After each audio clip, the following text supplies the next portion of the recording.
یو حدیث شریف ته د هغې نه دا معلومیږي چې نبی کریم صلی الله علیه وسلم خپل امت ته خیرې کړي دي. نو آیا دا خبر رښتیا ده چې نبی علیه صلات وسلام خپل امت ته خیرې کړي دي او که نه دي کړي؟ هغه حدیث شریف کم یو دی او د هغې صحیح تشریح څنګه ده؟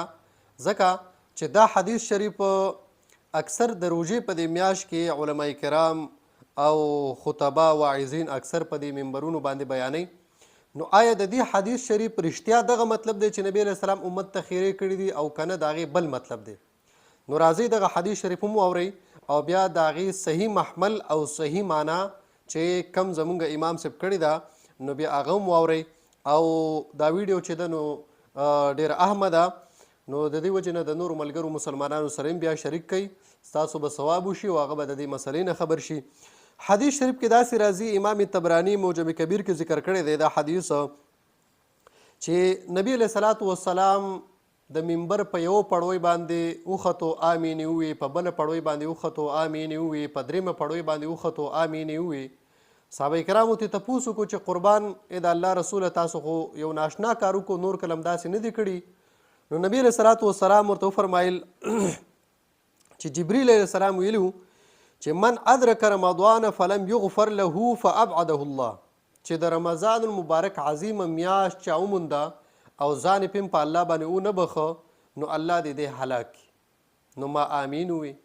دویمه خبره دا ده چې جبریل علیه السلام ووی چې د چا مور او پلار دواړه یا پکې یو ژوندی وي او دې د هغوی نه دعاګانې وانخلي او ځان پې ونه بخي نو دې دې هم هلاک شي. نو ما آمین ووی. او دریم نمبر چې د چا په مخ کې ستا ذکر وشي او هغه په تا باندې درود ونه وي نو د دې هلاک شي. نو ما آمین ووی. حدیث شریف دا دی.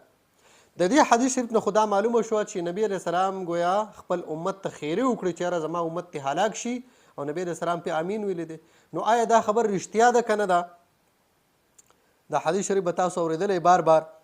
نو د دغه حدیث صحیح معنی څه ده هغه زه تاسو ته ذکر کوم. دا زما سره کتاب دی، د دې نوم دی طلبة الطلباء فی الاصطلاحات الفقهیه او امام نجم الدین نصفی کړی دی، سن متوفا 537 هجری.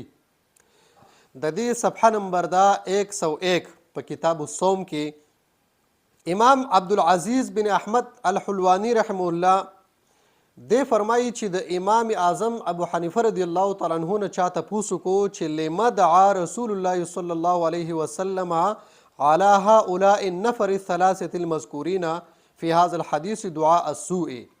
نبی علیہ السلام په دې حدیث کې دغه دریو کسانو ته بددعایي ولې کړې ده، خیرې ولې کړې دي، دا تپوس وکړو. نو امام صاحب ورته څه وایي او وهو نبی الرحمت، او سره د دې نه چې نبی علیه السلام خو رحمت للعالمین پیغمبر دی نو هغه به خپل امت ته څنګه خیرې کوي؟ هغه خو عامو کافرانو ته عمومي خیرې نه دي کړي نو خپل امت ته به څنګه خیرې وکړي؟ اخو رحمت للعالمین پیغمبر دی. نو امام صاحب ورته په جواب کې څه وایي؟ فقال لم يدعو عليهم بالسوء ولما قلتم انه دعاء سوء. نبی علیہ السلام خو چرته هم خیرې نه دی کړي خپل امت ته، او تاسو ته چا ویلی دی چې دا نبی علیہ السلام په دې حدیث کې خیرې کړي دي؟ فقالوا انه قال فابعده الله. نور نبی علیہ السلام په دې حدیث کې فابعده الله ویلی نه دی. قال فأي شيء ابعده الله. نو امام صاحب ورته وی د کوم یو څه نه دی الله لرې وساتي، دا لرې ساتل د څه نه دي؟ نو هغه ورته وی چې ابعده الله من الرحمت والکرامت، د رحمت نه د عزت نه د قدر نه دی الله لرې وساتي. امام صاحب ورته وی ومد دلیل علی ذلک، په دې خبره ستاسو سره دلیل څه دی؟ نو بیا ترې هغو تپوس وکړو چې په أي شیء معناه، د دې حدیث شریف باندې بیا معنی څه ده؟ نو اوس ګوره امام صاحب د دغه حدیث څومره ښکلی تفسیر کړی دی او څومره ښکلې د هغې هغه معنی کړې ده. او ډېر خلک بیا م وایي چې ګوره امام صاحب په حدیثو باندې نه پوهېدو، هغه خو امام الائمه فی الحدیثو. نو ګوره امام صاحب ورته څه وایي؟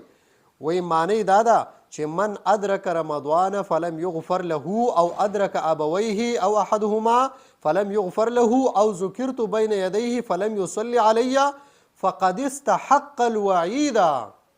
دغه درې عظیم کارونه دي د رمضان مبارک عظیمه میاشته چې په چا باندې راشي او ځان پې ونه بخي نو دی خو د وعید لایق شو، دی خو د ګناه لایق شو، دی خو د الله د عذاب مستحق شو.